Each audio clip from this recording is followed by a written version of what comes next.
Let's go over what I would consider a realistic recruiting method in college football 25. So it's two ways you could play Dynasty in this game. You could go super try hard, try to sign every single recruit, win every single game, change players' ratings. You could do super try hard, or you could go the other route, play more sim, and go for more of an enjoyable experience. And part of that is trying to find a realistic recruiting method. And that's what I got for y'all today. So we're going to break it down and go through everything I think y'all should implement into y'all dynasties. And for this, I actually want to start on on3recruiting.com, man. So this is the recruiting website that a lot of people use to 4-star, 5-stars, to rank all the players.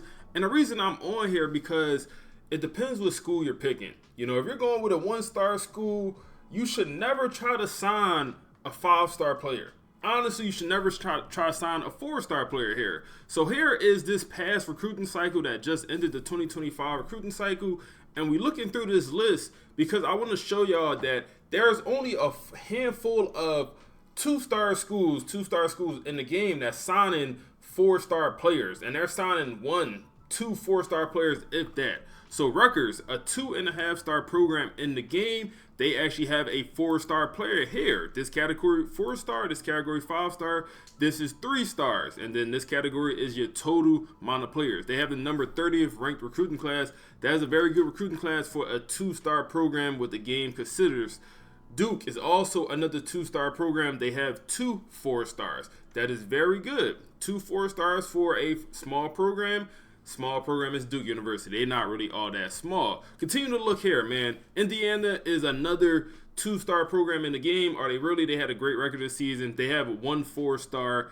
Then also, as we scroll down, we'll see Memphis as going to be the last 2-star program, essentially with a 4-star. So I bring that up because if you're a small program, you should not be going after these big recruits. You scroll down to number 66. Vandy is actually going to be the last 2-star program with a 4-star recruit. They're in the SEC, so it makes sense. But they only have 12 total recruits in their class. It's number 66 ranked in the nation. It's not that special of a class. And we continue to scroll down here, and you look at the smaller schools and see how small of classes they're bringing in, and how a lot of these players are not even, I don't want to say not that good, but some of these players are literally not ranked. And when it means they're not ranked, they're 2 stars or lower. And you see here, you scrolling down, and all these schools are bringing in, just not, great players. And that's how you should do if you're a small program. You got to build up. You just don't start recruiting 4-stars from the start. So let's actually go over to the game, and let me show y'all how to do it. All right, so what we have here, I went with the UConn roster, and you could do this method with any school out there. We're going to implement a couple house rules that we'll go through, but let's step into this top prospect list. I'm going to show y'all how I set up my board, and then I'm going to also show y'all how I recruit week by week, and just keep it a little bit more realistic if you can even do that in this game. It is a video game. It's not all the way realistic, but we're doing the best we can. If you just go all out with recruiting, it gets a little bit easy. So I like to come to this top prospect list. I like to hit triangle, I believe it's Y on Xbox, and minimum star ranking. We're a small program, like I said, 1.5 stars. So I like to search by 3 stars or higher. If you're a higher prestige, you might want to search by 4 stars or higher if you're not looking to bring in any 3-star prospects. Also, one house rule that I'm implementing for this realistic rebuild, y'all seen the list. These smaller schools are not bringing in 4 stars, 5 stars. So at whatever your prestige is, you could recruit 2 stars higher. So we're a 1.5 star. The highest we could bring in is a 3-star player. There's no 3.5-star players. So the highest you could bring in is a 3-star player. We're rounding down. If you're a 2-star, the highest you could bring in is a 4-star. If you're a 3-star, you can bring in everyone when you get to that point. And we have 3-star programs in real life signing 5 stars, 4 stars consistently. That's cool. So here, and then the only exception to that rule, if a player starts off in your top 10 interested, to start the year like this, you can recruit him. If he's a 4-star, 5-star, no matter what your program, if he's in your top 10, it most likely means like he's hometown kid, whatever. So we'll go here, then we'll also do interested. I'll do top 10 interested, and I search by that. So we'll search by this, and we have 3 4-star prospects interested in our program.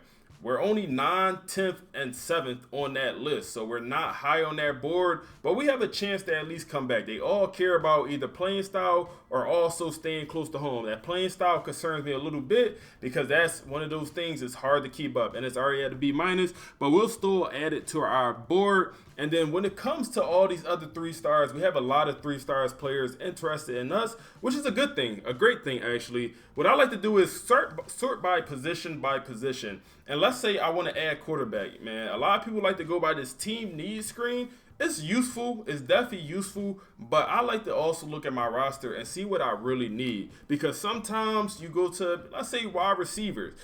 Let's say we have 13 wide receivers, but when you actually look at their overalls, it's like, wow, a couple of these guys are 50, 60 overalls. We have 13 of them, but not many of them are good. So I'll consider receivers a position of need, in my opinion. So I like to actually look at the roster more so than just look at this screen right here. So when we come over here to quarterback, I want to add a couple quarterbacks, or a couple of each position that I'm interested, and we're only going to pursue one at each time. I'll let y'all know what that means a little bit later, but let's say I want to do improviser. I'm doing tendencies. I'm searching by tendencies, height, weight, and I'm looking for my type of build for a quarterback. Every position, honestly, man. Height, weight, do I want a righty, do I want a lefty?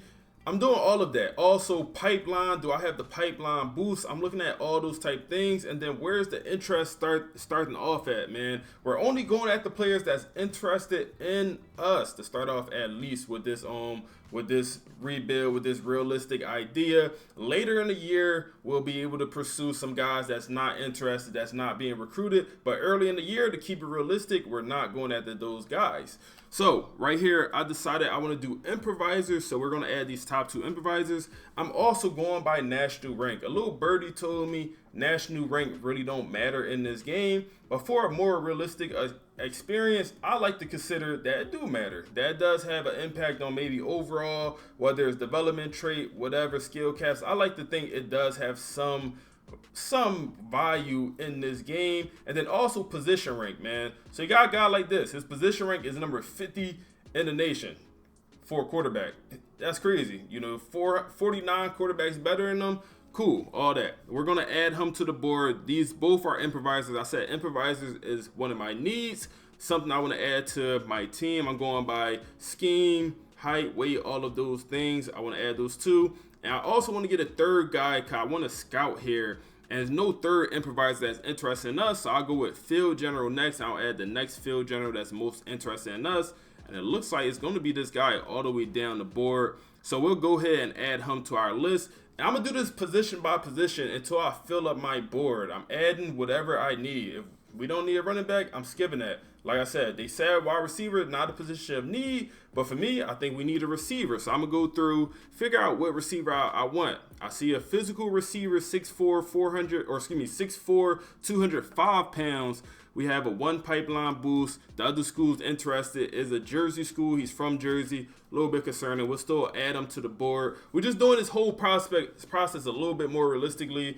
2 route running receivers. They're both 5'7". Don't fit my scheme. 5'7" players, wide receiver. They could be a dog, but not what I want to run. I'm looking to run a high power, throw the ball deep, and we want physical and deep threat receivers. So I'm going to add both of these guys as well. He's an athlete, and that's it. 3 receivers. We're moving on to the next one, and we're going to fill up our whole roster just like that. So once you fill up your board pretty much with some players, whether it's 3 stars, 4 stars, 2 stars, 1 stars, whatever you're filling up your board with, go by the rules. You don't have to implement every single rule. I want you to take a couple things from this video. If y'all want to take it all, please do. Have a good time. Now, when it comes to scouting, another rule here, you can't fully scout a player, man. You can't.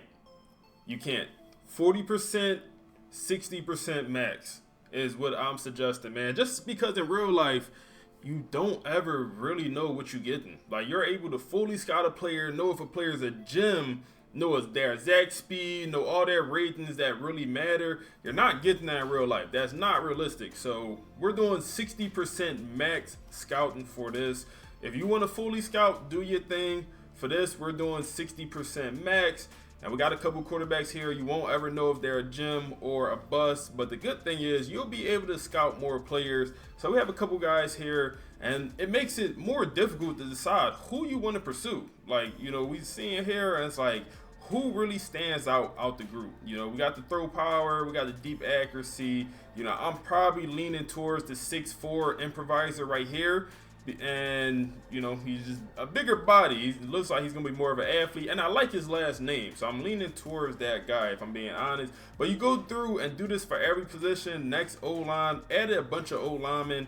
And we're going to, you know, do a little bit of scouting up to 60%.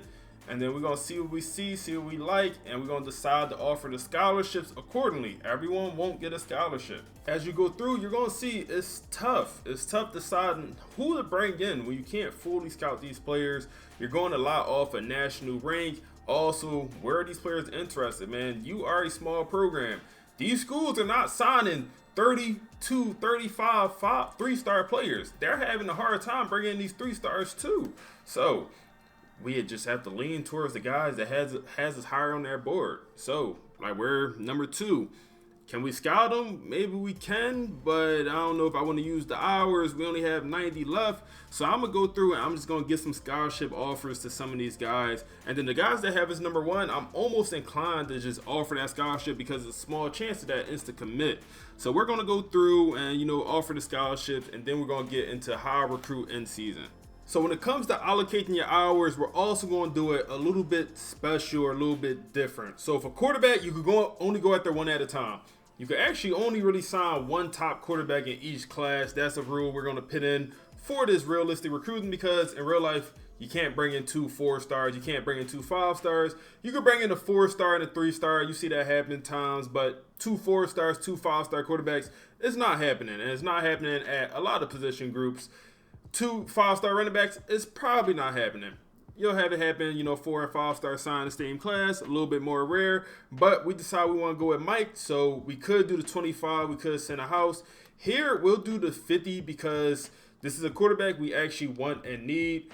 Moving over to the O-line, the way we're going to do it, man, you can only go after your top player for most positions. For example, if we had a running back who was going after, let's focus on D-line. If we want to go after a D lineman, we can only go after one at a time. So we want to put the 50 hours here. We put the 50 in, but we cannot pursue another D lineman until he commits. I know it sounds crazy. It sounds like a lot, but we can only go after one player at each position at a time, except for O-line, just because it's a bunch of O-linemen that plays. So I say 2. 2 at each position as far as tackles, and then also guards. You go at the 2 tackles and guards at a time if you would like, 1 center at a time. But for linebackers, you could only go after 1 at each position at a time. So we want to go after this 4-star. Perfect. We'll put the 50 hours in. Also, we'll go after 1 middle linebacker, the guy that has his number 1. Actually, we won't go after this. We're already number 1 on his list. I already feel pretty good about that. We could go after another one of these guys. Matter of fact, none of these guys are even being heavily pursued. So I'm going to move on. I feel like Anthony Wall right here, I'm able to get him without even putting the hours in for now. So I'd rather go after a 4-star cornerback. And let's put the 50 hours in. We have 200 hours left. And we could go after one of these safeties here. And I actually came back in. I forgot our 4-star was a quarterback. So we're going to remove the 50 here, and we're going to put the 50 on that 4-star. So we're going to make sure we try to bring in at least one of the 4-stars that's interested in us. We got to at least try. And if you don't want to do the rule where you could only go after one player at each position at a time, you don't have to. It just don't make it a little bit more challenging. That rule, I can see how it can get a little bit annoying. You want to bring in a bunch of different cornerbacks or a bunch of different wide receivers. You can only go after one at a time. I can see how it get annoying. Like I said, add what you want from this whole video to your dynasty. You don't have to add the whole thing. And then my last rule is to try to schedule visits. And I'm not a big fan of visits in this game, but in real life, visits are a very big factor. Whether it's a bye week, whether it's a big time game. In this game, I try to avoid visits, but definitely the 4-stars, try to put them on a visit for a big time game. Even the 3-star prospects that you really want, try to put them on a visit just to keep it a little bit more realistic. And also visits, I feel like, make it a little bit more challenging, because if you lose the game, that recruitment is damn near over. Then when you get to the end of the year, I'd probably say after like week 12 is probably the deadline. I'll say that's when you're able to go in, and if you want to find some more 3 stars that's not interesting you, 2 stars, whatever, feel free to go after some of those prospects. I would keep it within the pipelines. That would be the only rule. I would keep it within your pipelines, whether it's bad pipelines like this or you have great pipelines. That's the only rule I would put in on that, just to wait until the end of the year. Because if we just went all out with recruiting with this, pretty much with UConn, I believe I could sign 2 to 3 5-stars and probably 7 4-stars in this one recruiting season just with this 1.5-star program. And then go into the off season and fill the rest of the class with nothing but 3-stars and bring in the top 25 class with UConn and really be in a great spot. Now, is that fun? Yeah, the first couple times, but as you play this game, you want to make it a little bit more challenging. So I tend to do, a little bit more realistic style, or, do a little bit something a little bit more challenging. So that's all I got for y'all today. If y'all learned anything at all or took anything away, let me know down in the comments. Also, let me know any realistic recruiting methods y'all want to share down below. I'm all ears. You might teach me something, might teach someone else that's watching something. So make sure to drop it down below. Like, comment, subscribe. Click the video on the screen now for my temporary build.